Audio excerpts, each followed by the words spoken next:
History channel, and we are back in our element today for our live stream lecture. We had two live stream Q&As like we always do Friday and Saturday, but now we are back here Sunday 4 p.m. Eastern, about 4:30 actually, but football called, so I had to watch that. And we are doing our live stream lecture. This week's topic is early Russia. We're going to look at the foundation and the earliest days of Russia, all the way up to the rise of Ivan the Terrible and the creation of the Russian Tsardom.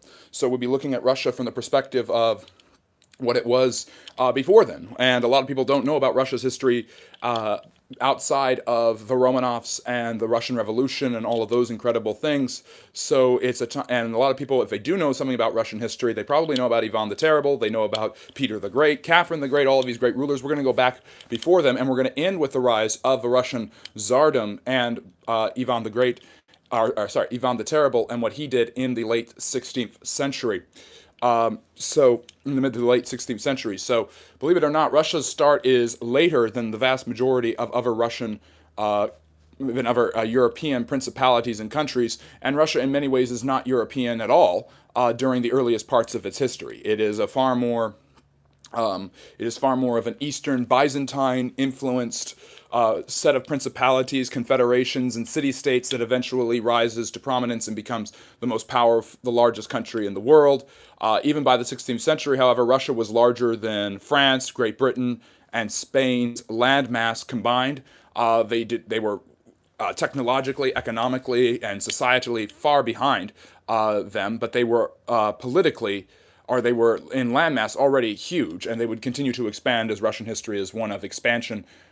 So I'm looking for a nice, fitting historical background, and if you like this kind of history, or any kind of history, please like and subscribe, and you can learn more about Russia in all time periods, not just in the time periods of the early part, but you can watch my Russian history videos, you can watch my series on the Russian Tsars, and you can watch my Russian, my tier rankings of the Russian Tsars, so there's a lot of great stuff.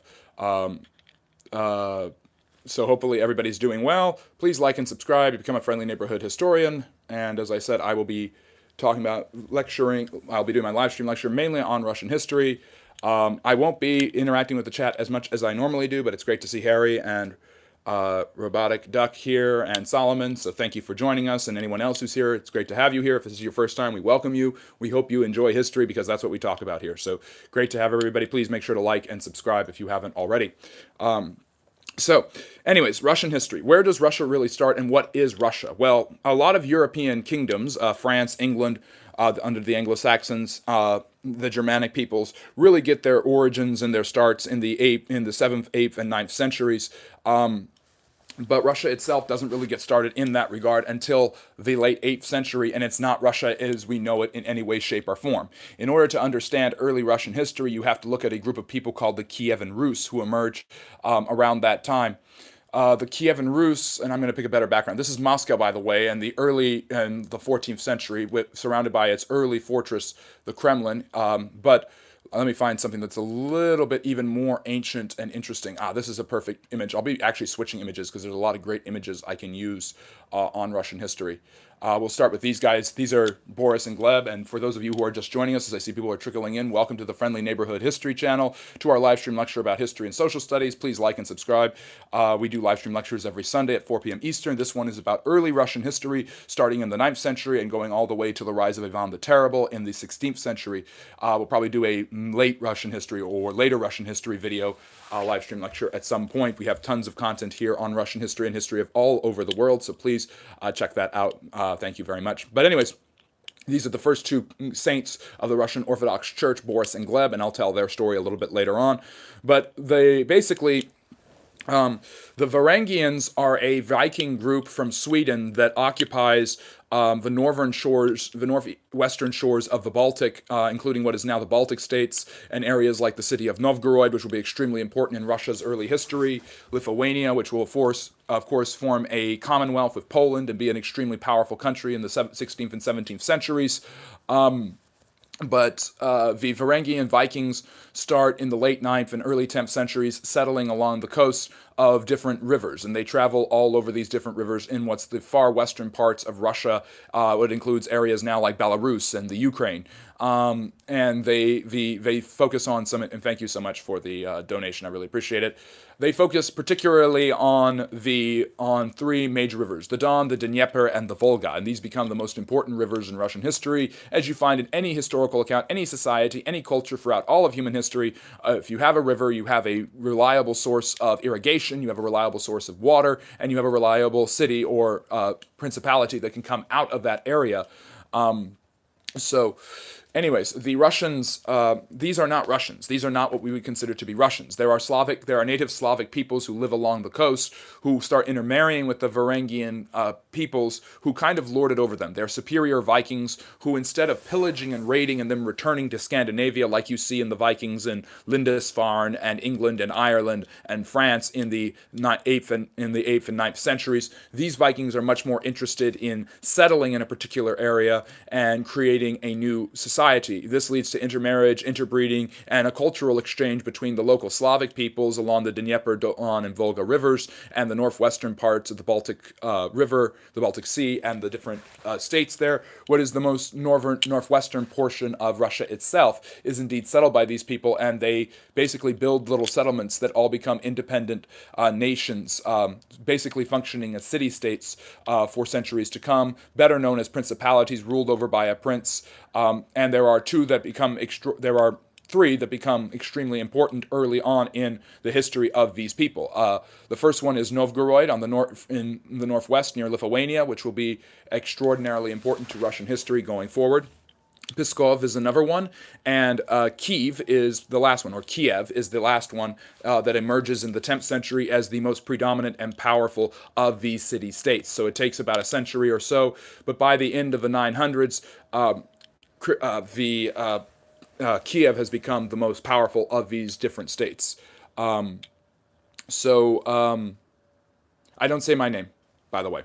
If anyone's wondering, this is the Friendly Neighborhood History channel. I'm Friendly History. You can be a Friendly Neighborhood historian yourself if you like and subscribe, but I don't share my personal information or anything like that. Anyways, what happens next? The 10th century brings a lot of challenges to these different Slavic, Varangian, Viking, interconnected societies and city-states who often fight with each other and try to acquire land and conquer it from neighboring Slavic native peoples and basically acquire more land, more tribute, and more power in their different areas. They are not united. They are not even a federation of different groups. They are city-states kind of operating on their own, and despite the fact that they share a similar culture, they are not particularly one way or another.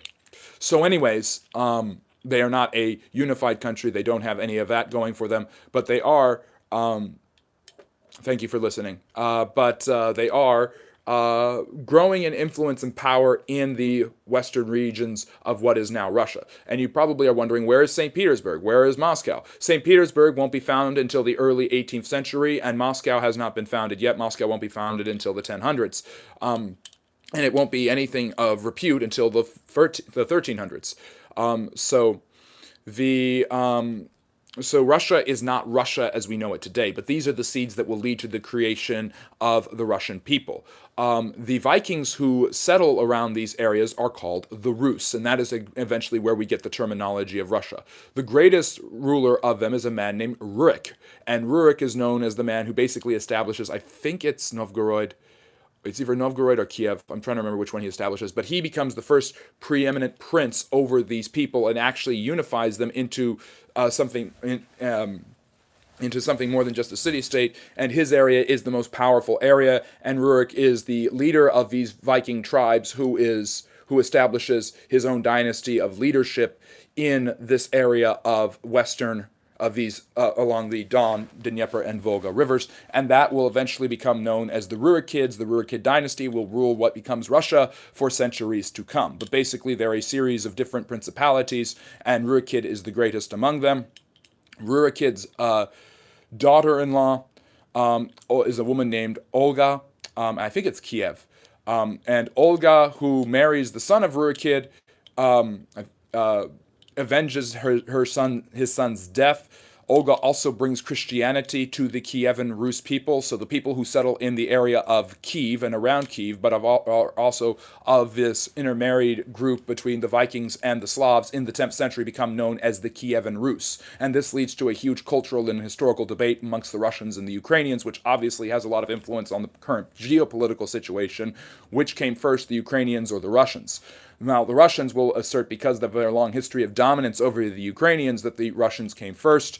Obviously, not all of the people along the banks of these different rivers were part of the Kievan Rus and did not have allegiance to Kiev. But because Kiev was the first major incredible city that was the prominent major city of which the entire culture ended up developing, the Ukrainians themselves feel that they have a right to say that they are the original starters of what becomes not only Ukraine but Russia as well. This is a huge claim of This is a huge battle in imperial mindsets. But again, 3 or 4 centuries ago in Russia, very few people would have made that argument because of Russia's dominance of the Ukrainian people and region.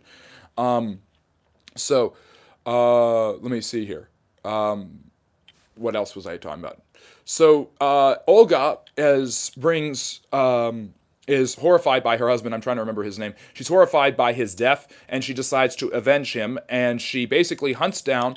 I'm trying to remember the name. They're basically considered to be the barbarians by the Kievan Rus people and by the people of the early Rusin people, the early people along the Rus. Along these rivers, who are called the Rus in the different city-states. She hunts them down and brutally murders them and manages to protect her city and protect her homeland, and for that she becomes one of the most powerful girl bosses, you could say, of the medieval era. And there she is, Princess Olga of Kiev, and along with her comes the Christian faith. She is a devoted Byzantine Christian, and this is where or Eastern Orthodox Christian, you could say, although the Catholic Church and Orthodox Church haven't split. That will happen in 1054. This is about 100 years before that. There is clearly a difference between the Eastern Christian Church and the Western Christian Church. The Eastern Christian Church has a different liturgy. It speaks Greek. It has different influences that are dated back to the ancient earliest locations in the Christian religion. And so it has already differentiated itself from Western Catholic Christianity, although it has not officially separated from it yet. So this is where we are with when we get to the time of Olga, and she is one of the early people who brings Byzantine Orthodox faith to the region, although it is not fully adopted by all of the people, and the rulers tend to still be paganic, as Rurik was. Her son Sviatoslav becomes the ruler of Kiev, and he extends their lands and their holdings in closer to the Ural Mountains, and the Ural Mountains are considered the western edge of Europe, the eastern edge of Europe, and are considered for many to be the western edge of Russia. They're extremely influential and important in the geography, the military defense, and the political demarcation between Europe and Asia in a lot of people's minds, which is why the vast majority of Russia throughout its history will be considered to be in Asia, despite it wanting, especially as time went on, to be considered more and more of a European power. Obviously, it's heavily influenced by Christian and European influences, particularly from the Byzantine Empire, which its faith spreads. The Cyrillic language has already become a common language. You have Cyril and Methodius spreading the Byzantine faith in the Balkans, and this has made its way all the way up to Eastern Europe and including the Ukraine, which is quite fascinating because Poland, right next door, has become a predominantly Catholic country, and Catholicism and Orthodoxy will continue to vie for interest and dominance in Eastern Europe for centuries to come. But what will make Russia particularly a powerful Orthodox church, which of course gains its own nationality as the Russian Orthodox Church, indeed the Ukrainian Orthodox Church also exists, is Olga and her grandson. So Olga's son Sviatoslav is a pagan, however he owes a lot to his mother, who during her regency protected the land and defeated all of the barbarians who had murdered his father, and he is able to extend the land holdings greatly throughout his reign, and eventually he is succeeded by Vladimir I, Vladimir I, who becomes the Grand Prince of Kiev and starts to unify all the different areas, including Pskov and some of the other cities, although he can't get to Novgorod, as one city-state. So you've got different things. You had Rurik starting in Novgorod, you have the rise of Olga and Byzantine Christianity in Kiev, you have Pskov being absorbed into Vladimir's lands, and you have him basically doing what has happened throughout Europe. And perhaps this is the first step in the Russian sphere, the Russian area of the world, if you want to call it, of Christianity, of acting like the Europeans. In Europe, a king would become a Christian like Clovis, the king of the Franks, and then his people would. And I know a lot about Indian history. We're talking about Russian history today, but I know a lot about all types of history. Great, thank you for asking. I'm not interacting with the chat too much, but I will later on, I promise. But anyways, so this is perhaps the first step that connects Russia to Europe, other than the fact that you have Vikings who settled along these lands, which is not what they do as much in Europe. Now, there is a land in a part of England that is settled by the Vikings, but they're eventually kicked out by Alfred the Great, Aethelstan, his successors, and so on. But that is, the king becomes a Christian, the queen becomes a Christian, the monarch, the ruler becomes a Christian, and then everybody is either willingly or by compulsion embraces the Christian faith. And Vladimir does this in 972. And this is a huge, huge moment in the timeline of Russian and Ukrainian and Eastern European and indeed world history, because Byzantine Orthodoxy and Christianity will have a huge influence on Russian history going forward, and the demarcation between Eastern Europe and Western Europe, between Central Europe and Eastern Europe. Despite the fact that the Poles are, of course, Catholic and they are right next door, Russia will continue to be the largest force for Orthodoxy, and will see themselves as the protector of Orthodox peoples, which will bring them into many conflicts like World War I, the Great War, what I call World War II, what you probably call World War I in the 20th century. Part of their motivations for joining that war is indeed the protection of Christians of the Orthodox persuasion, which they don't think the Western Europeans are going to be interested in as much. But cultural, ethnic, and religious you have a culture developing, you have a religion developing, you have the adoption not only of Christianity but of the Cyrillic alphabet. Of course, the Russian language will develop from this. The Ukrainian language will develop from this. All of these things are happening during this time. And Olga starts it, and her grandson Vladimir will complete it. So by the end of his reign, he will have a very, very powerful federation of ruled over by Kiev that will control large sections of what is now Ukraine, as well as sections of Western Russia. And this will be the norm for the next 2 centuries, where Russia will continue to be a series of principalities, with the Kievan Rus being the most powerful of these principalities, but they have all basically converted to the Orthodox faith and embraced Christianity. But now comes one of the most interesting stories in Russian cultural history, which leads to the development of Russian cultural identity, and that is the story of Boris and Gleb, the first 2 martyrs and saints in the Russian Orthodox Church. Vladimir dies, and his son Svyatopolk wishes to rule over all of the land of the Kievan Rus. He fears that Boris and Gleb will get in his way, but they do not want power. They are very religiously devoted, and they just decide to step away from the political fray.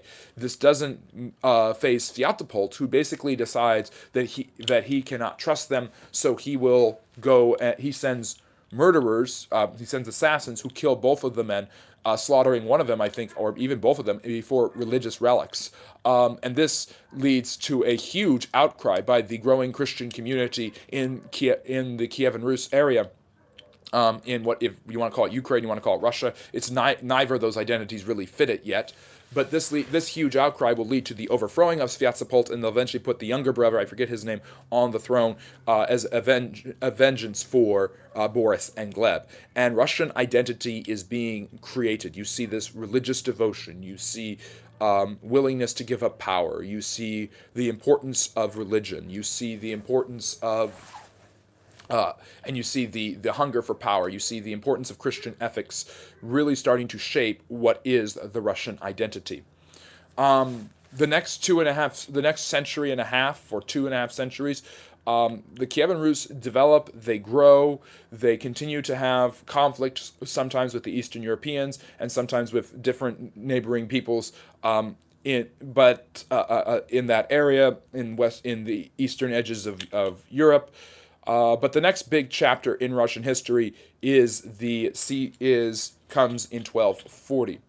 And that is going to be obviously one of the biggest changes in Russian history, and is probably what's going to set Russia apart in many, many different ways from the rest of Europe. And I think this is what creates the tradition of Russia being backwards and being behind their European rivals. And that is the coming of the Mongols. This is Batu Khan. He is the grandson of Genghis Khan. Now, the Mongols had swept out of Asia with reckless abandon, and then they had kind of divided it into different extremely powerful military forces, some that had gone into Europe, some into the Middle East, and some into Central Asia and Eastern Asia, obviously, with Kublai Khan. Batu is Kublai's brother, and he is going to take a force that later becomes known as the Golden Horde, although their actual name is the Chagatai Khanate, and he is going to conquer a huge swathe of what is now Russia, Central and Northwestern Asia and Eastern Europe, and he's going to create the principality. The Khanate is what they call it. It's ruled over by the Khan. Khan means king. It is not their last name. Khan is the name for the Mongol ruler.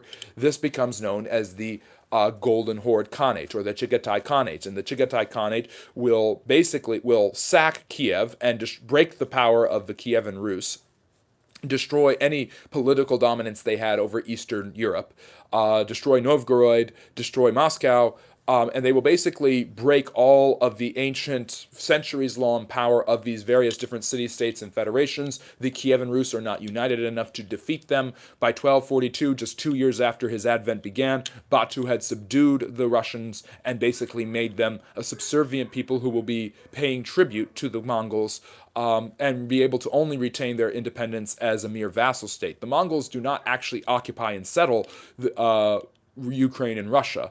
They do not settle the lands of the Kievan Rus. They do not take over physically the Don, Volga, and Dnieper rivers. However, they do everything in their power to subordinate these people, keeping them weak and infirm, divided as much as possible, basically vying for whatever political power, positions, titles, and roles they can give to the different principalities. As long as these principalities are once again broken down into disunited city-states, the Mongols can continue to not only extract tribute from them, but keep them divided and keep them from fighting against them.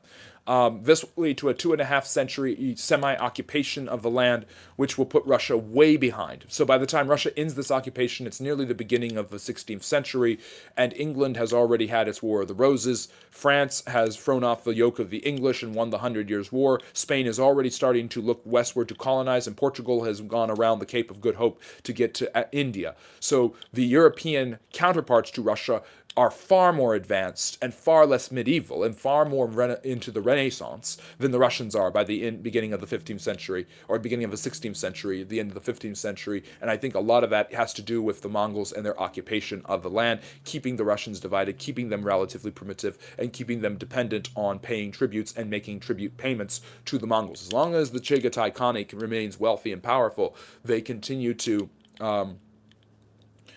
will continue to what's the word? No, I am not Chabad Jewish. Why are you even asking that? People, it's unbelievable.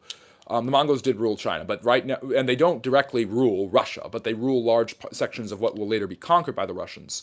The Mongols leave a lot of the control of the area to local different nomadic Turkic peoples, and the Russians come to call them, as well as the Mongols, the Tatars, and these will be the biggest rival of the Russians throughout the early part of their history. Later it will be the Ottoman Turks themselves.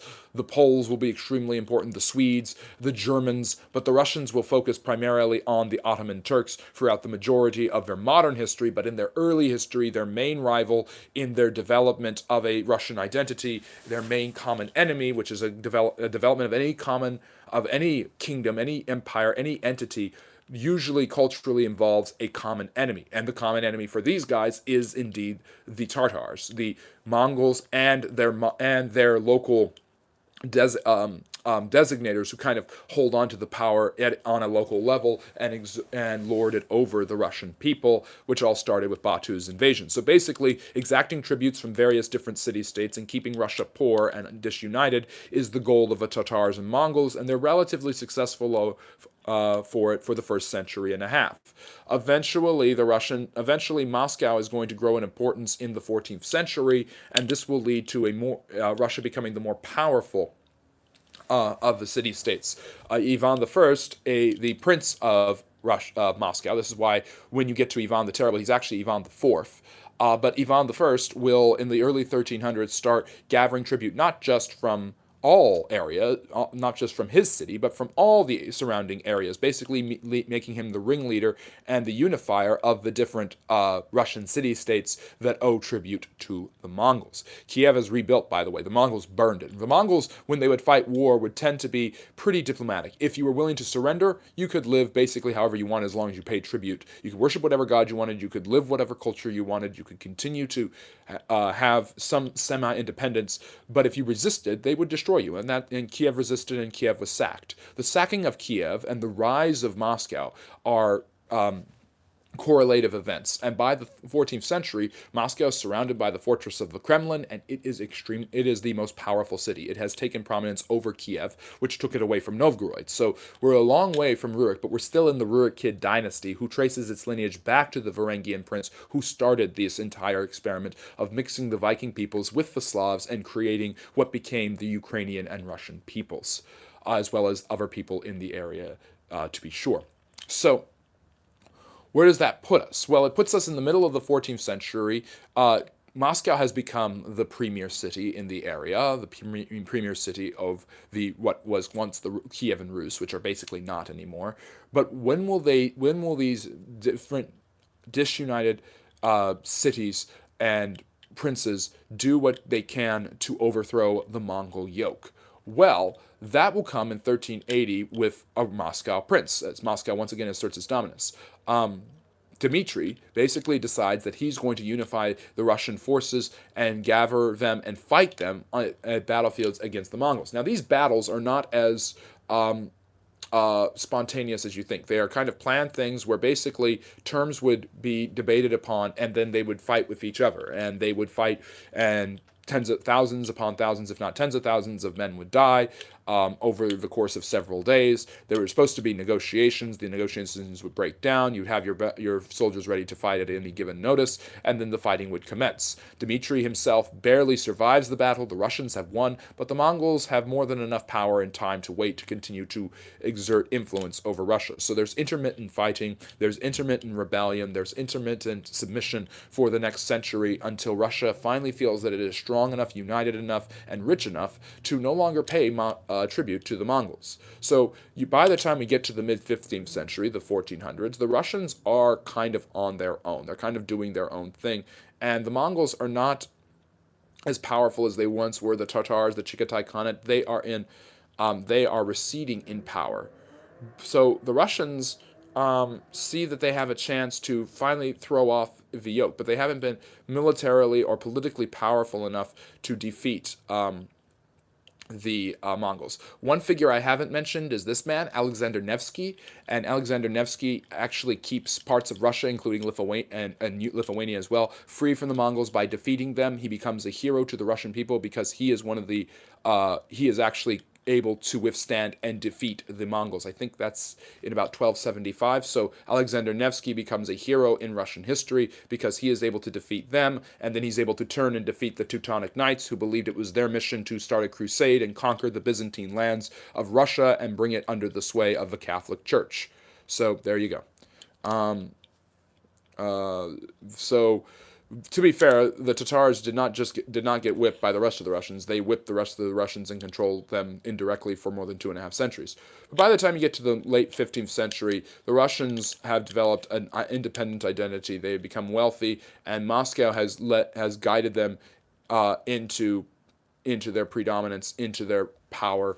And they are ready to stake out on their own. And this is the man who does it. Ivan III, the ruler of Russia, he brings in the ruler of Moscow, who will in many ways become the first ruler of Russia. He has brought in Italian architects to upgrade the city. He builds some of the great cathedrals of Russia. He strengthens the Kremlin. He is once again collecting all of the wealth from all of the different regions, and he eventually decides in 1480 that he will go out to battle against the Mongols.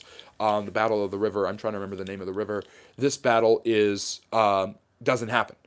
Ivan shows down against the Tatar forces and says, "We are not paying tribute to you anymore." This is usually calls for the Tatars to attack, but with the Russian people and the Ukrainian people, and all of these people who had once been broken and destroyed and divided by the Tatars, now united against them, and with them just as prosperous and powerful in their own right as the Tatars themselves, the Mongols turn and leave the field of battle, knowing that they will be defeated and will be humiliated by the Russian forces. And now, all of a sudden, the demands to pay tribute to the Mongols are gone. The Chagatai Khanate's control and dominance over the Golden Horde's once great dominance over the Russian people is broken. And all of a sudden now you have a principality, it becomes known as the princedom, the principality. The Grand Prince of Muscovy is the title that the rulers have assumed for themselves. Muscovy is what Russia calls itself now, because Moscow has ascended to being the most powerful of these different areas. So it's still not called Russia, but it's called the Grand Principality of Muscovy, and Muscovy is the land that is known, and the Grand Prince of Muscovy is the ruler of Moscow, but also all of the lands that Moscow holds, which includes most of Western Russia as well as large sections of what is now Ukraine. The Russians do not control. It also includes Pskov and Novgorod. It does not include the far eastern lands that Russia will later get to. Russia does not control Siberia yet. It doesn't include St. Petersburg. St. Petersburg will not be built until the 18th century. Russia is entering the 16th century backwards and politically weak compared to the rest of Europe, but with a lot of land and a lot of manpower to muster for themselves. So they can now kind of go out on their own after 2.5 centuries of being bound up by foreign invaders who had controlled their economy and their society. Ivan the Great will do what he can to continue improving Russia's political standing and making Russia kind of the hub for Eastern Europeans and for the Byzantine Byzantine Orthodox faith. And this is the timing of this is extremely important. 27 years before Ivan had stood up to the Tatars, Constantinople had been destroyed in 1453. This meant that the center of Eastern Christianity had been destroyed. There was a need for a new center of Eastern Christianity, for the Orthodox Church as it's known, and that would come with Moscow, and that would come with the Russians. And to solidify his dominance over the Christians of the East, and to solidify his importance in the standing of this long line of not only the Byzantines but the Roman Caesars before him, Ivan marries the niece, Zoya, of the last Byzantine emperor, Alexios XI, I believe, or is it Constantine XI? Sorry, Constantine XI, Constantine XI, or 13th, something like that. Anyways, so I think it's Constantine the 13th. But what Ivan does quite brilliantly, is decides to reach into the pocketbook of language and use the language to call himself not just a prince, but a king, a ruler, the man who controls this land, the autocrat. He creates an autocratic regime out of the federation of different feudal states and city-states that have been semi-united in their fight against the Mongols, and in order to do this, he uses language to his advantage. With the encouragement of his wife, who is the power behind the throne and his greatest advisor, he decides to adopt a new title for himself, and that title is the ancient Russian word for Caesar. Since he has married the niece of the last Byzantine emperor, he has connected himself to not just the Byzantine emperors, who consider themselves to be Romans anyways, but all the way back to Julius Caesar himself. So the Russian word for Caesar will be used for him, and that word is Tsar. So he will ceremonially from time to time, to show his growing power, to show the growing influence of Muscovy on all of that region and over Eastern Christianity, adopt the title of Tsar, a Russian emperor.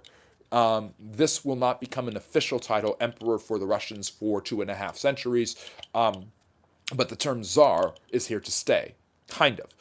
After his death, he's succeeded by his son, Vasily III, and Vasily continues kind of shoring up Muscovy's weak points, and continues to expand its influence and political power in the region. But he's not too remarkable, other than the fact that he is the father of one of history's most contentious and controversial figures. And what happens that's interesting with Vasily is that he gives away his wife, his first wife, divorces her, puts her away, and marries, or he gets an annulment, and he marries a young woman as an old man. And in 1530, she gives birth to a son named Ivan. And in 1533, Vasily dies. Ivan is less than 3 years old at this time, and he is now the Grand Prince of Muscovy. Now, Vasily had not used the title Tsar, and Ivan the Great had not used it officially. Ivan's grandson, also named Ivan, named after, of course, this great ruler who had defeated the Mongols, united the Muscovite tribes, and had been the first to use Tsar, and had connected himself as to the Roman Caesars and made himself the defender of the Eastern Christians. This man is going to follow in the legacy of his grandfather and become one of the most influential monarchs and rulers in all of Russia's history. And this is, of course, going to be the man who is known more as a villain in history than as a capable ruler. However, if you really look at the history around what Ivan the Terrible is and Ivan the Fourth, not to say anything about his psychology, which is quite fascinating itself, he is probably no less tyrannical than Louis XIV, Peter the Great, Henry VIII, or any of these other historical figures. Henry VIII murdered 2 of his wives, terrified and suppressed any political dissent, executed his enemies, fought many, many wars, led his forces into battle, and was known for his ability to be a regal and brave leader. Ivan the Terrible fits the exact standard. However, Ivan is seen, probably because of Russia's relative mysterious position in the West, especially during the Cold War, as a tyrannical villain, and Henry VIII has only recently really kind of received the same recognition. Both of these men were extremely capable and powerful rulers. Both of them were semi-contemporary. Henry comes a little bit before Ivan. Ivan is a contemporary of his daughter Elizabeth in her reign. And both are very capable in making their countries more powerful and more influential. But that doesn't mean that they're good people. Both of them are ridiculously cruel, oppressive, vindictive, and sometimes even just downright paranoid. Ivan will rule for 50 years. But of course, he doesn't have any political power. This goes to his mother, who dies when he's only 7 or 8 years old in 1538. She is this young princess who was married to Grand Prince Vasily, might have been poisoned. She's a young woman in full health. It's strange that she dies so young. And this will for many put the seeds of paranoia in Ivan himself, believing that his mother was poisoned will continue to influence his own political need for survival. He would train dogs to and he trains dogs in a kennel, and he once unleashes them, and they kill the boyar, or the Russian noble that he hates the most. By the way, talking about Russian noble strategies for Russian nobility and class, just for the time being. Peasants are not serfs yet. Serfdom will be a huge problem for Russia in the modern period, but they are not actually technically serfs at this point in early modern history. The boyars are nobles who own land. They are very wealthy, and Russia has a pretty feudal system that's kind of a little bit loose and a little bit less structured because of the years of, once again, being upended by Mongol and Tartar influence. So the boyars are the ones with the power. The boyars are the ones with the regency, and they are the ones kind of lording their power over Ivan. Ivan becomes so angry and hateful of them that he turns a pack of dogs on one of them, and they rip the man apart. Eventually, Ivan develops a penchant for cruelty, a penchant for vindictiveness, and a penchant for paranoia, which will influence him greatly throughout his life. He also suffers from mercury poisoning, taking different dosages of mercury for different types of pain, and this will probably enhance some of that paranoia. In 1547, he decides to assert his authority, but worried perhaps that he would be thwarted and killed and poisoned and overthrown by his mother, and hating the centralized power of the boyars and the feudal system of Muscovy, he decides that he's sick and tired of being just the Grand Prince, and that he needs to be far more autocratic and deliberate in his power. And Emir, it's my absolute pleasure to give you as good of a lecture as I possibly can. And this will be where he reaches back into the annals to copy his grandfather and adopt the title of Tsar, not just as a ceremonial nickname, but as the actual title of the ruler of the Russian people. And in many ways, this is the end of early Russia and the beginning of modern Russia. I will probably do another lecture on the rest of Russian history from then until now. But basically, just to sum up the rest of Ivan's reign, he manages to steal huge amounts of lands from the Tartars. He starts the invasions into Siberia, which will give a lot of resources and wealth to the Russian Empire in centuries to come. And the Russian monarchy, and he has basically created a monarchy out of what used to be a series of different federations and city-states. He will make many, many grave errors, including destroying Novgorod. He keeps his own Inquisition force, the Oprechnia, which terrorized the Russian population for decades. And eventually, he will lose his temper in an argument with his son, and he will kill him, his own son, leaving his second son, who has no political experience whatsoever, to take over when he dies in 1585 after 38 years as the Russian Tsar. His son Theodore will not know what to do. He will rule for a while, being manipulated by different powers of court until he dies, and a family known as the Gudanovs take over, and the Rurikid dynasty comes to a blatant end. Russia will be swept into a 15-year period of upheaval and problems between 1598 and 1613 called Smutnya Narvenia, the time of troubles. The Gudanovs and their other associate rulers cannot do anything to stop Russia from continuing to decline. Centralized power breaks down. Continual infighting with rogues and peasant revolts weaken the government. The military is not able to respond to invasions by the Swedes and the Poles will almost completely conquer Russia and set up their own kingdom in 1610, but the Russians will strike back, defeating the Polish-Lithuanian Commonwealth and eventually settling on a distant cousin of Ivan IV's first wife, who also died when she was young, which might have triggered his paranoia, by the way. This will bring in the Romanov, a young man named Mikhail Romanov, will become the Russian Tsar in 1613, establishing a dynasty that will last for more than 3 centuries and be one of the most famous families in all of world history, especially when you consider royal families.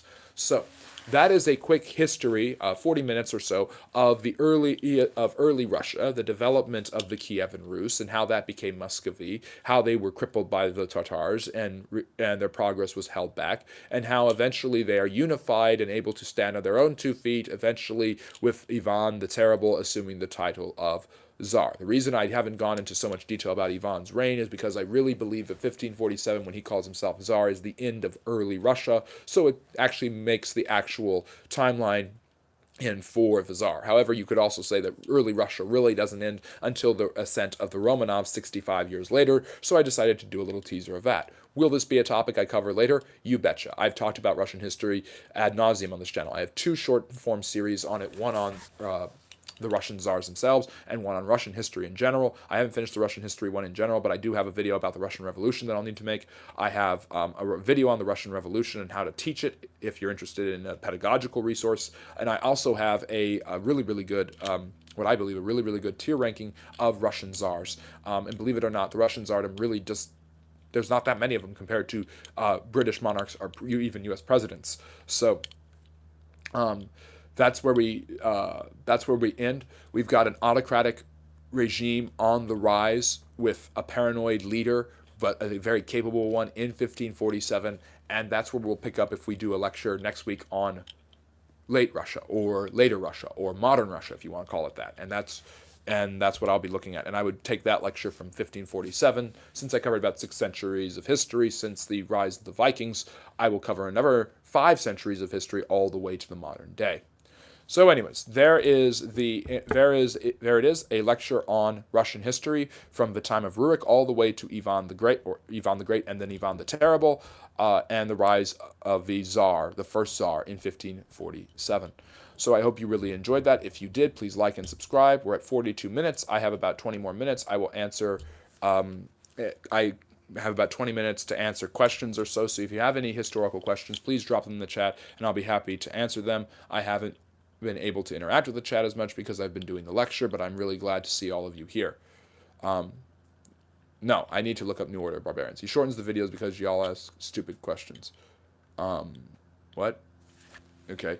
Well, next week I'm going to have you vote. So next week you can always vote for the live stream lecture topic like you guys voted for early Russia. Next week there'll be James Monroe, there'll be the Renaissance, and I'll put modern Russian history. Let's see here. I'm just looking through the chat right now. Hello, Mac. Great to see you. Absolute manipulation through illusory freedom of choice. I don't know what you're talking about, but thanks, I guess. Let me see here. No, Tsar is Caesar. Yeah, Tsar is Caesar, which is emperor. But let's see. What about Tartaria? Tartaria was a land. There are still the Tartars. They still control large sections of land in this area. They just are not dominant over the Russians anymore. And Ivan will pick off a lot of their lands and stuff like that. So let's see what else. Thank you for joining us in the middle of a family lunch. I really appreciate your commitment. Could you speak about the Khazars? The Khazars are a Ukrainian people. They're an independent kingdom. I forget when they're around, probably the 11th century. They're not exactly tied to the Kievan Rus, and they live in a certain area, and everybody believes that they became Jews, and that's where Ashkenazi Jews come from. Everybody is wrong, but yes. What are your thoughts on the KGB? Obviously, the NKVD created a secret police force that was extremely powerful and potent, and this continued well into throughout the 20th century, taking on different forms under the USSR, and eventually became their own secret police society, and with an officer in it named Vladimir Putin. They were a loyal vanguard of the Soviet underground and the oppression of civil liberties and freedoms throughout the later Soviet period. How did the American left react to the Cold War when it started? So the American left went through a big change in the 1960s that made it much more focused on social issues rather than economic and class issues like old socialism and communism had been. The American left was not crazy about the Americans fighting the Cold War. They believed Stalin had helped them through the last World War, which I call World War III, which started, of course, with the U.S. involvement started on this day, December 7th, 1941. Go check out my daily history videos for more on that. Thank you, Justy. I really appreciate that. The American left was very sympathetic to Stalin, and they were very sympathetic to what they had done, and they believed, and continued to believe for quite some time, that not only Russia, but later China was greatly improved because of people like Stalin and later Mao. The human cost, the moral cost of it hadn't fully appeared to them. Many intellectuals on the American left, and somehow idiots on the right today, far right today, think that Stalin was a great guy because look at how he modernized and industrialized the Russian people when they were clearly backwards before that. A, he didn't fully do that the way you think he did that, and secondly, the cost for that was horrifying brutality and the deaths of millions of people, but I guess that just doesn't care to people who are in their basements streaming from Chicago. But the truth of the matter is, the American left and many on the left believed that Stalin was the friend, was Uncle Joe, who had done a great job fighting the Nazis, and Nazis were the greatest evil, and were terrified of figures on the American right like Robert Taft and, of course, Joseph McCarthy and Richard Nixon. Watch my live stream lecture on Richard Nixon to learn more about that. That's a good two-parter. And what they would do in basically labeling anyone who had ever sympathized with the left a communist. They believe, well, what really is the problem with socialism and communism, and what's the problem with Joseph Stalin? When it really comes out, and Orwell does a great job of exposing this in 1984, which is an allegory for Stalinism, how brutal and awful Stalin really was. They tended to backtrack from that.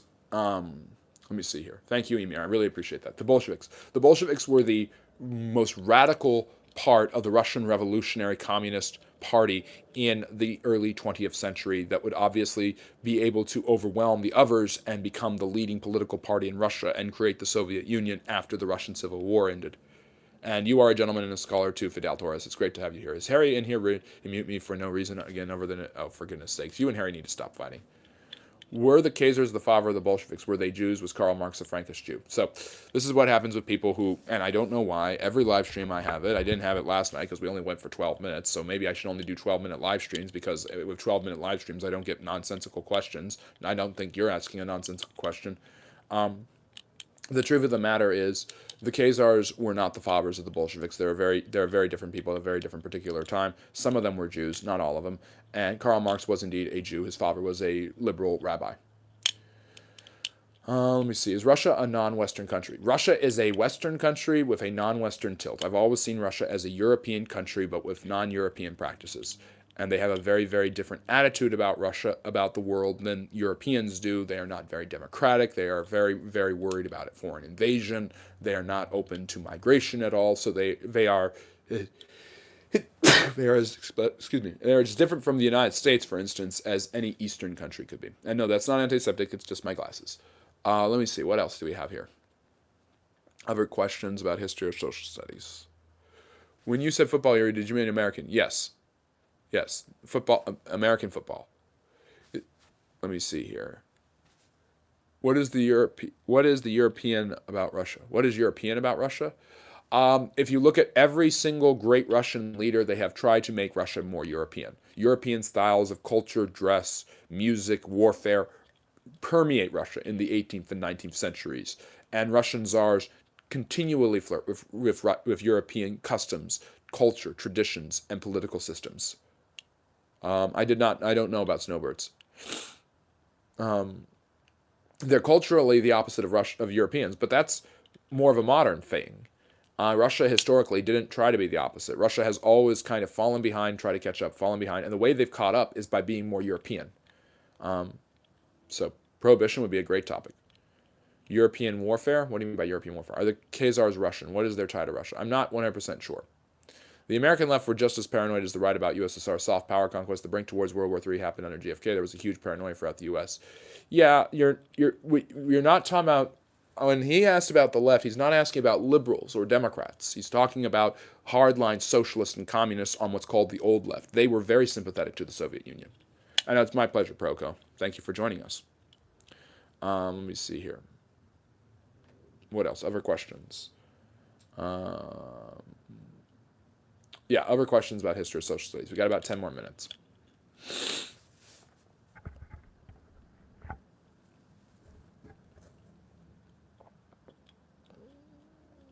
Yes, they are. They've always been the opposite. In the 1700s, when Europeans were granting civil rights, Russia was repressing.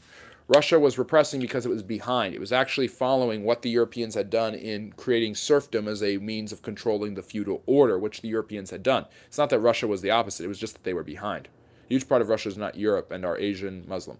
Yes, but the vast majority of Russians are or Christian, which is a European religion, and are and live in the western part of Russia, I will add. Russia has big Muslim populations and historical figures. Their architecture, especially their churches, are Muslim style. No, they are not. The minarets and things like that, I know it's similar in some ways to the minarets, the onion domes and things like that, but it's actually, look at Ivan the Great, who brought in an Italian to help him sculpt the domes that we see. Russian Orthodox churches and Russian architecture are not Islamic. There's obviously a more longer tradition of Muslims in there than there is in France and Britain, but that's not the same. Yes, Russia was, again, they're behind. That's why they were doing the different things. I mean, you're looking at it, and you're only looking at it through the lens of this is what they were doing at this particular time, so they're not European. The Russians are always playing catch up, and you are training with broad brush strokes. The Europeans were some part of the most powerful countries in Europe. Russia was a backwater. They got their butts kicked by the Japan in the early 1900s, yes, which led to the need to modernize, which the revolution forced to happen. That's what happens with Russia over and over again. It's history rhyming, not repeating itself, but rhyming. The desire to be like the Europeans gets them so far, then they fall back again, because the Europeans are already on to the next fad, be it the Industrial Revolution, be it democracy, be it political rights, be it whatever.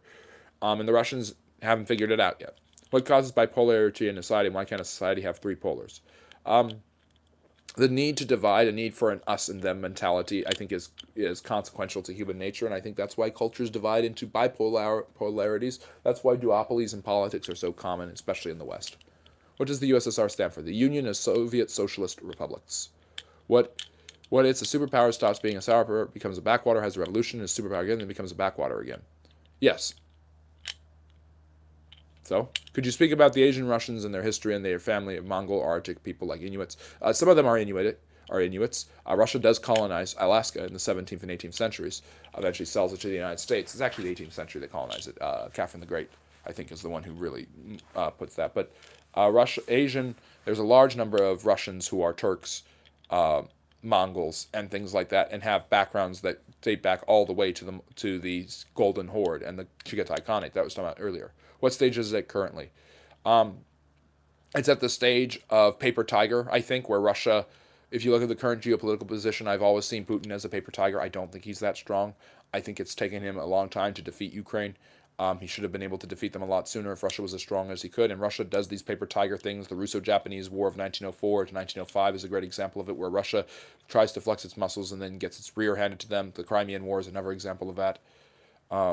Yes. Do you think Tajikistan has an interesting history? Yes, I just don't know enough about it. What did you think of Americans siding with Russia in modern times aside from McCarthyism? The United States sided with the Soviets because the enemy of my enemy is my friend, and they like the underdog theory, but a lot of Americans hated Stalin, and after the war it became obvious that Stalin was not to be trusted. And in many ways, the United States used Stalin, but Stalin also used the United States. Can you speak on the lack of archaeological evidence supporting Mecca was a religious center prior to the 7th century?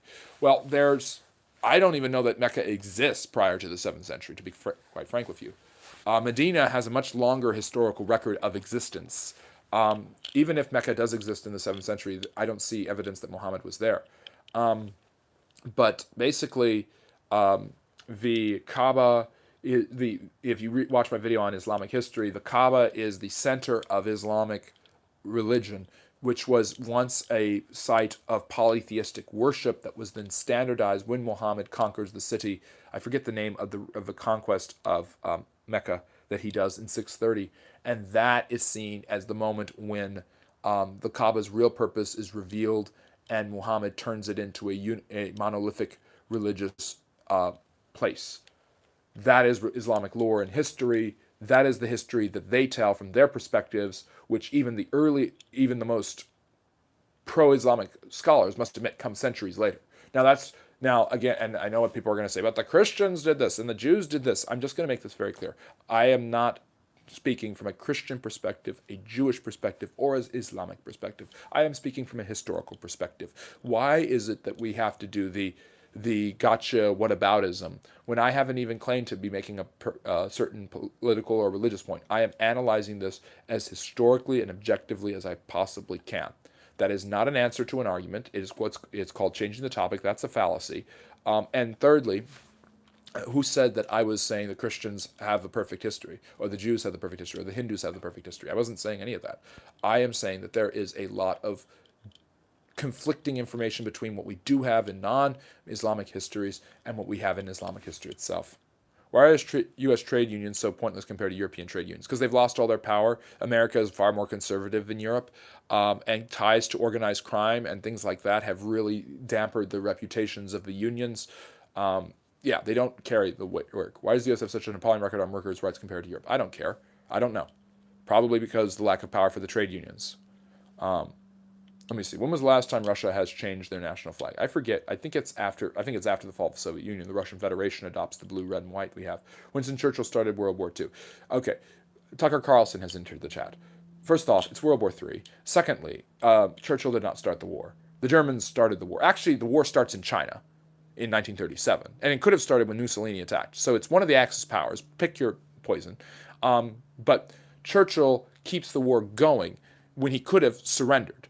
Knowing the pernicious double-crossing nature of the Nazis, he wasn't about to surrender to them. Stalin starting the war is kind of more accurate than Churchill. It's not accurate, but it's more accurate because Stalin agreed with Hitler to divide up Poland.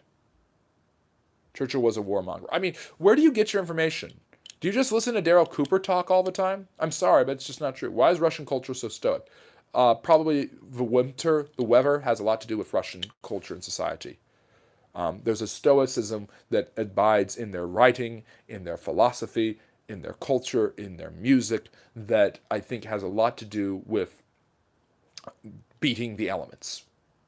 I live in Brooklyn. I know lots of Eastern European Jewish people. Uzbeks, Chechens, and Kazakhstan people are way less racist than Northern Russia. Yes, Russia has a problem with race. Stalin wrote the MR tract that allowed Germany to march on Versailles.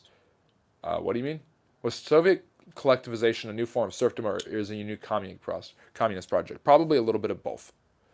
Please explain to me how Churchill was a warmonger. Are you aware of the poop rat? Yeah, that's hilarious. Have fun with that. This is Tom Holland's theory, a sound one. Tom Holland's theory of what? What is Tom Holland's theory?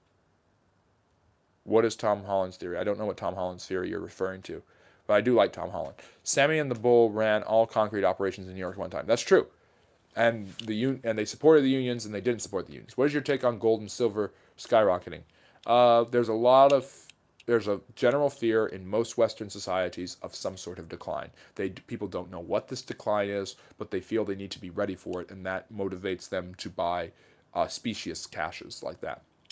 Do you consider the 7 years World War I? Yes, I do, Hamburger. What is World War III about? That's the Nazis, in my opinion. So the next World War would be World War IV. Hello, Doctor Who, what where? Great to see you. Why would Churchill surrender after what Hitler did to France? I don't know. Ask Tucker Carlson. Could you speak on the Gulag Archipelago? I don't understand. Written by Alexander Solzhenitsyn, details what life was like living in a Soviet prison and work camp during the worst years of Stalinism. Interesting. Thank you for bringing that up. I'm not muted. Why would I be muted? Okay, can you hear me now? Why would the audio be muted?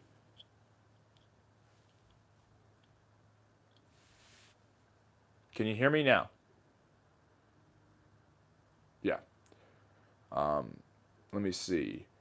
Churchill's relentless push for confrontation and his refusal to negotiate with Hitler helped escalate Europe toward all-out war. They had negotiated with Hitler. It hadn't worked, Gandalf. If this was the first time Hitler had invaded a country, which you might have a point, you still wouldn't, but you might have somewhat of a point. This was the third, fourth time, and he wouldn't stop. You didn't trust him because he double-crossed. He went into the Rhineland. He remilitarized Germany. He broke the Treaty of Versailles. Every single prohibition on there, he had broken. Then he said he'd only take the Sudetenland. Then he took all of Czechoslovakia. The Anschluss happened. All of these things. Then he invades Poland and divides it up with the Russians. How is that not dangerous? You have two major authoritarian powers, the Germans and the Soviets, and they have just divided up Poland, your ally. Fealty and loyalty to agreement is what brought Britain and France into that war.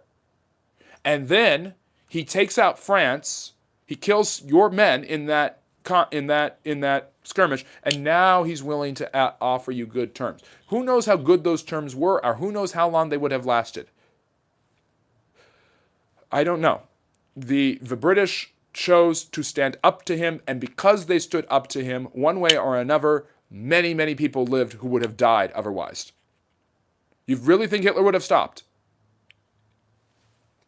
What was she doing hanging around with Sammy? Okay. People are asking about that.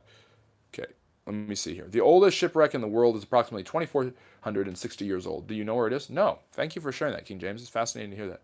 Okay, let me see. Yeah, they're trolls.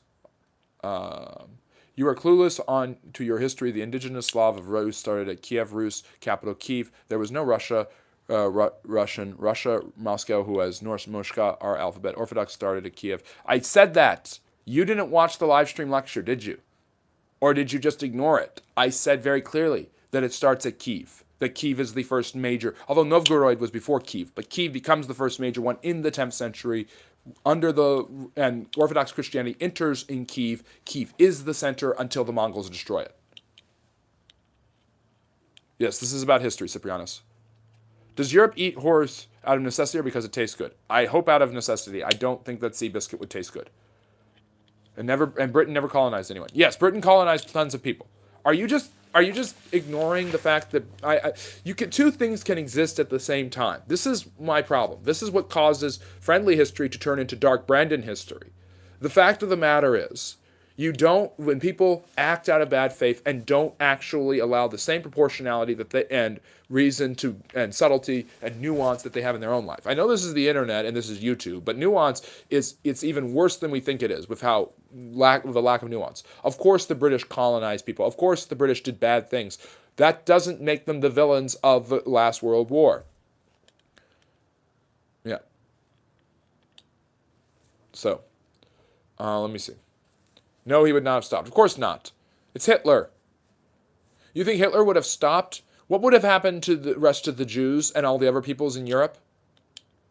The idea that they were pushed into the final solution by Churchill is outstandingly ignorant. And even Daryl Cooper has said that his words were being used against him and twisted because of Tucker Carlson. So go back and listen to what Daryl Cooper actually thinks. There's more nuance in it. Churchill is not the villain of the war. Hitler was. Who's the villain? The guy who stands up to the bully, or the bully who kills 10 million people, separate from the millions of people he's already doomed to die because of his warmongering? I don't know. Ask a Holocaust survivor who they think the hero of the war is. I can talk about the Crusades if you want to. Just ask a question about it, Cynical. Hello, Ronald. Do you think the Ukrainians will fight to the last man? No. I think that they will eventually be pressured into taking some sort of peace treaty. I don't see how that war ends anytime soon. A Tiger tank took out 300,000 man-hours of labor to make. That sounds about right. The Russian Jewish are not allowed outside in public. Russia is way less tolerant than the West. Yes, and a lot of people in the West, Putin has done a great PR job on idiots in America by basically kind of trying to create this image of Russia as the real West, as a paradise for Western values, of traditional Christianity is being defended, and Zelensky is targeting traditional Christianity, and Zelensky's corrupt. And maybe some of those things are true. Russia has the lowest church attendance record in Europe, lower than France. And Russia is the abortion capital of Europe. It's second in abortions only to China. I'm not an expert, but I think that Christians are against abortion in general. And I think Christians like to go to church. So Putin saying, I'm defending traditional Christianity. It's all a bunch of smoke and mirrors. You're really going to believe a KGB agent who spent his entire life lying and manipulating people, then became a politician, they are known for what? Lying and manipulating people? This master manipulator becomes the leader of a country that is determined to destroy everyone around it. He believes the worst thing that ever happened in the 20th century wasn't the 6 million Jews killed during the Holocaust, not the 6 million Ukrainians starved to death by Stalin, not the 40 million people Mao killed, not the killing fields, not the Bengal famine, none of that. He believes it's the fall of the Soviet Union. He said it. He believes it. This master manipulator could easily try to lie about being a traditional Christian in order to fool conservatives in America. And guess what? It worked. Oh my gosh, there's no incentive for you to take away the cart, the shopping cart. You don't steal the shopping cart. You have to return it so you can get your kopecks back. Wow, or your rubles. Wow, isn't that amazing? Look at how clean their subways are. If Tucker Carlson listened to history and other people like him, they would know what a Potemkin village is. It's the same thing the Cubans do. You weren't fooled when the Cubans did it to appease idiots on the left, but you are an idiot on the right who is appeased by it when Putin does it, because you want the attention of being Putin is actually the good guy. I'm sorry. Current geopolitics doesn't bear it out. History doesn't bear it out. Putin's own personal history doesn't bear it out. Hitler didn't go to Argentina. Let me see here. It's strange that people try to judge the past based on today's standards. Yes, I absolutely agree. 100% good talk. Europe does not eat horses. Maybe Italians, but I've never seen horses. Yeah. Well, it's not that they eat them regularly. They've eaten them in the past. Germans only worked an 8-hour workday to make arms and such. Most worked around the clock. True. Communism killed more. Communism has killed more. Yeah, killed more than Nazism did. Yes. Praying for all to repent. Okay. Have fun with that. Could you enlighten us about the theory that the Jews destroyed Russia with communism and their role is not so ethical business? I don't want to have a wrong opinion. Oh, for goodness sake. The Jews destroyed the Jews. Never start a statement or end a statement with the Jews, according to Dave Chappelle. But yes, the Jews did everything. We know this. We know this because some guy in his basement in Chicago told you to think that. But the truth of the matter is, the Jews had precious little to do with the Bolshevik Revolution. The Jewish identity of Trotsky and Lenin has nothing to do with their political philosophy. Because if you look at Judaism, Jewish ethics, any of that, it's antithetical to Bolshevism. It's antithetical to mass murder. Jews, in fact, the exodus of Jews out of Russia during the early days of Zionism and the migrations to America because of pogroms weakened the Russian economy and creative class, the artisan class, so much so that it probably precipitated the revolution. Let me see here. USA got most of those Germans, gave them jobs in NASA and the government. The Soviets got some too, to be sure, but Operation Paperclip is true. And the highest divorce rate. I don't know if it's the highest divorce rate, but I wouldn't be surprised. Yeah, if I had Churchill's job, I'd drink a lot too. I'd drink a lot too if I was Churchill, if I knew how idiots in the Western world, 80 years later, which I saved, would be talking about me like I'm the big villain. People who are on my political side, because Churchill was a right-winger, and some of these people who slam him are on the right, would be lambasting my name. If I was Churchill, I would drink a lot too, just because of how historically stupid people on my own political side would be 80 years after my time.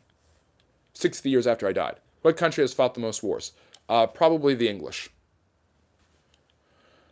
Why did the Jewish Bolsheviks burn the Reichstag? We don't know if the Jews burned the Reichstag. It was supposedly a Dutch Bolshevik. He supposedly wasn't Jewish. But the way this channel goes, of people coming on here just to be groypers, the Jews have done everything wrong in human history, apparently. Argentina has mostly Italian, Spanish, Portuguese heritage, like little people with big heads. Come on. As a result of their communist heritage, no doubt, no value for human life. True. Germany was pushed toward war by punitive Treaty of Versailles. No, that's not true either. That's absolutely untrue. That is a historical myth that needs to die on the ash heap of history. That is a Nazi propaganda lie used by Hitler, Goebbels, and Goering to get the German people stoked up. Gustav Stresemann. Look up Gustav Stresemann. The Germans had restabilized their economy and society by 29. It was the Great Depression that destabilized all the world's economies, and Germany had so much debt that they were even worse hit by it. But the days of the overprinting of money and the $1 trillion mark thing had been over for years by the time the Great Depression really hit Germany. It was in that rise that two competing authoritarian political ideologies arose, trying to spur revolution. The Nazis, who had failed with the Bierhaltputsch, and the Soviets. The communists, who were backed by the Soviets.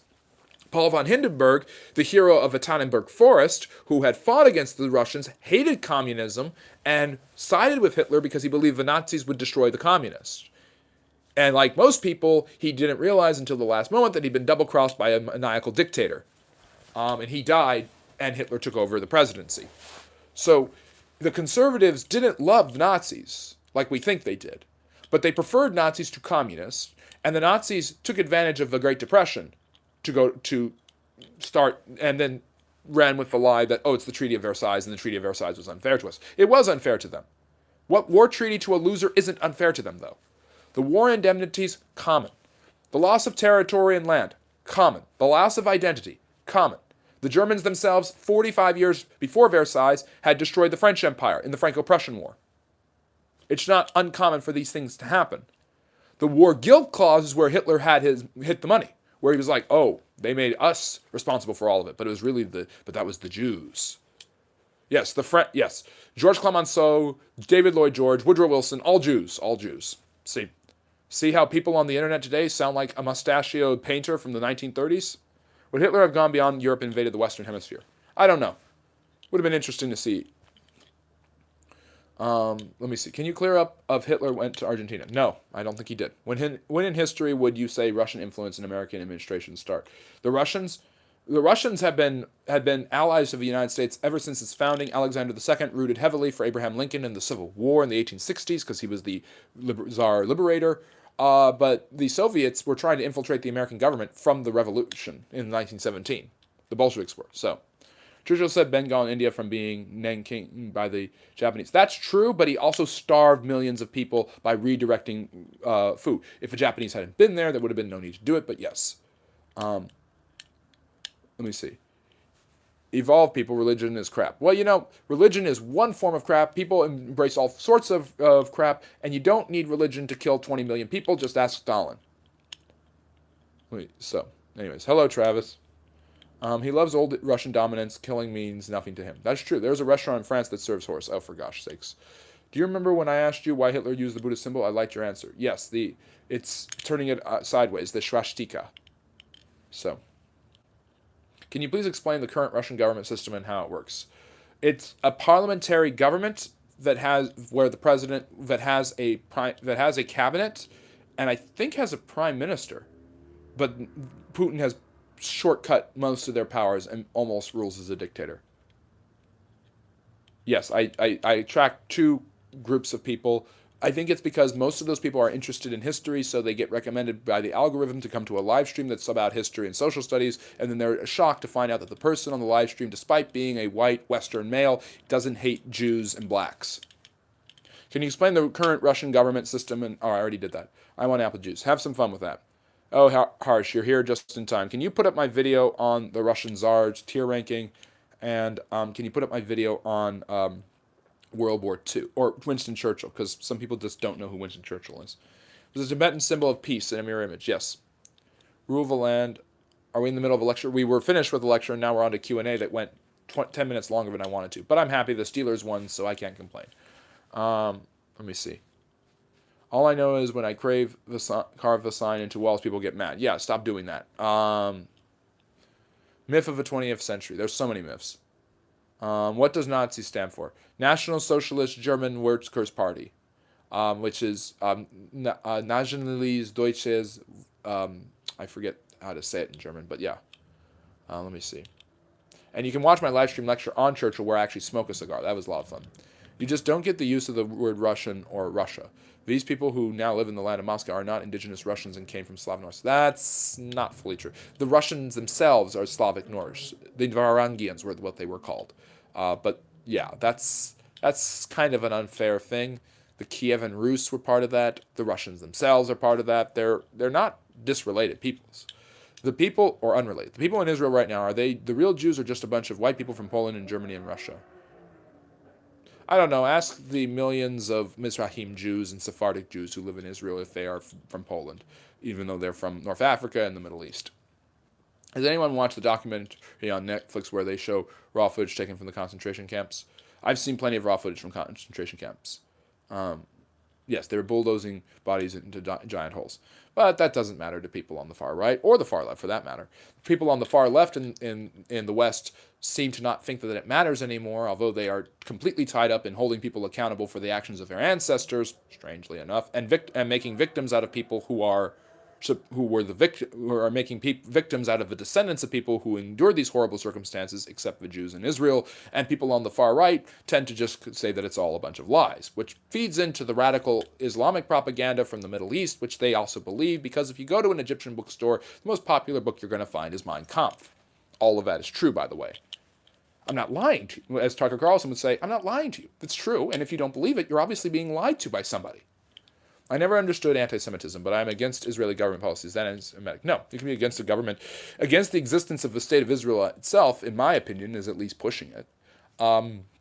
But I don't think you can be anti, it's not anti-American to be against the U.S. government. There's plenty of Americans who hate the president, and they're not anti-American, and vice versa.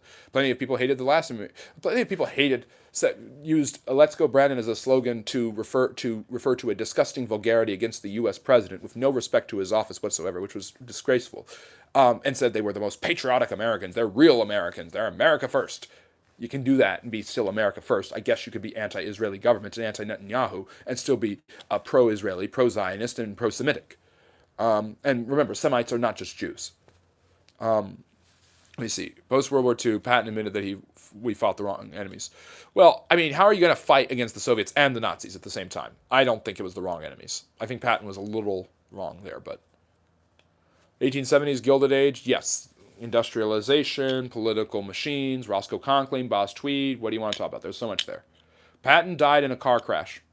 Can you please discuss the similarities between the Armenian genocide and the Holocaust and how it inspired Hitler? I don't know how much it inspired Hitler. People on this channel who focus only on how great the Ottoman Empire were will ignore that while talking about how Israel is committing a genocide. I find some people are obsessed with talking about Israel committing genocide. Will never talk about what the Turks did to the Armenians. They were displaced and relocated because the Russians were invading the Transcaucasus region in the Great War. The Turks feared that the Armenians would would run into the hands of the Russians and fight against the Turks because the Ottoman Empire was an imperialist colonizer, just like the British and the French were. But you can't say that. But they basically pushed the Russians to get them away from the Russians who would liberate them. They sent them into the Syrian desert. When they didn't go, they killed them and did horrible things to their women. When they went into the desert, they were often not given the proper resources or time to actually settle, and many of them died in the Syrian desert. 1.5 million to 2 million people died between 1914 and 1916. Why didn't the Russian fur trappers make more permanent presence in the New World? Russia has more than enough land, is probably the one reason. Started by Western banks loan money to Germany, Rothschilds, Bushes. Yes, thank you, Keith, for showing that you are wrong about not just the Russian thing, but this as well. The Israelis infiltrated the U.S. government, and that's okay, but Russia became an enemy for it. So this is what I can't understand. The Bolsheviks were all Jews, but the Russians are the enemies. The Bolsheviks, who are the Soviets, are the enemy during the Cold War because of the Israelis who infiltrated the American government. So it's one group of overpowered Jews fighting another group of overpowered Jews who are just pulling the puppet strings on these two Gentile countries. That makes no sense. Germany had a huge influence on Argentina during the war. Whoever wrote that was right. That's true. There was a lot of German Argentinians and Italian Argentinians. Thank you for having a fantastic time. Thank you for joining us, Amir. I really appreciate it. That is a good reminder to wrap it up soon. I'm not caught up to the chat whatsoever. This guy stinks. Why do I stink? We should have fought the USSR. I mean, after the war, maybe, but fighting a land war against the Russians doesn't really work. That's the exact reason why we should have a gun. Oh my goodness. Now we've gotten to that. Can you explain that Pearl Harbor and the ships sank like the USS Arizona? Yeah, Pearl Harbor was a strike by the Japanese against the Americans who had embargoed their oil. It killed more than 2,500 Americans and brought the U.S. into the war hesitantly, although the U.S. was kind of aware that something would happen and fought back, but pretty weakly. And the USS Arizona sank, a huge battleship, and the Americans got involved in the last World War. Yeah. Why can't everyone have a gun? Oh, jeez. Yes, you really want a dangerous psychopathic lunatic or someone with schizophrenia to have a gun. Yes. Yeah, the Moksha were... No, yes, that's where the name Moscow comes from. That doesn't mean they're not Russians. It's an assimilation, intermarriage, and conquest of those different peoples. Where are you and why aren't the people behind you moving? This is a background of Mikhail Romanov becoming the Russian Tsar in 1613. I'm not going to share where I am, but I'm somewhere in the States. That sounds like a German word, good and tight. Let me see here. Churchill was not a right-wing individual. He's pretty much... no, Churchill was on the right. No, Churchill was on the right. Churchill was definitely a right-winger. Churchill was an imperialist. Churchill believed in capitalism. Churchill hated socialism. Churchill hated communism. Churchill was not was not a moderate. Why isn't Russia part of Europe? In my view, it is kind of part of Europe. Are you Hugh Hefner? No, I'm History Hefner. Are there any similarities between the Gilded Age and now? Yes, people accumulating large amounts of wealth and the wealth disparities growing greatly. 1207 was an inside job. Oh, please. Please do an Obama impression. Oh, for gosh sakes, not right now. I can get a gun, but I don't really want one. I'm older, so I don't give a darn. Well, okay. Could a person gamble against the New York Yankees, Los Angeles Dodgers, and New York Mets and not be considered anti-Jewish? That's a great one. Why do the Russians see the Dutch as an enemy? I saw the UK on number one, followed by Netherlands and France and Germany. Dutch news fear-mongering, perhaps. Could be. Don't know enough about it. You did a great Tucker impression. That was funny. Of course it was funny. I mean, it's obvious it was funny. I mean, everybody knows it was funny. And everyone who doesn't is lying to you. It's that simple. The evidence is everywhere. He really wasn't. Churchill was a big fan of trade unions. Churchill was a massive fan of welfare state. He was one of the first advocates of the NHS. Not really. He did like trade unions, not big into government intervention. No, his views on the empire and military, he was pro-capitalist. He was anti-communist. He was very much on the right. You just don't want him to be on the right because you don't want anything good to be on the right because you're a leftist and you're also a national socialist, but that's neither here nor there. A nationalist and a socialist, sorry. Should Candace Owens be president? I don't want to do the Tucker laugh. I can't. It's too weird. Her hated communism and believed in the free market with government oversight. He was not one of these free market jobs who think the free market solves everything. Churchill was pretty gun-ho on the free market. He certainly would have voted for Thatcher. So yeah, Hitler never liked the English, but there's English Nazis. No, Hitler had a little. You're thinking of Oswald Mosley and the British fascists. Hitler did have a little bit of affinity for the British. There were many Anglophiles, German, and for Hitler, the Germans and English shared a common lineage and language. So he was a little bit of a fan of the British system. He admired their empire and navy. But Hitler admired anyone who was powerful, successful, and violent, which is why he admired Islam, by the way, for those of you who are listening who are following that phenomenon on my channel right now. In fact, by the way, for all the anti-Jew people well, you love Hitler anyway, so who cares what you think.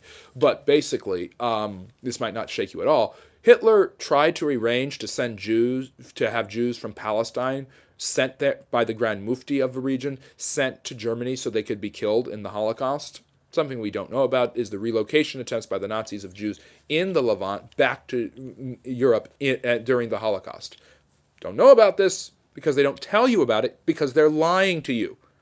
There you go.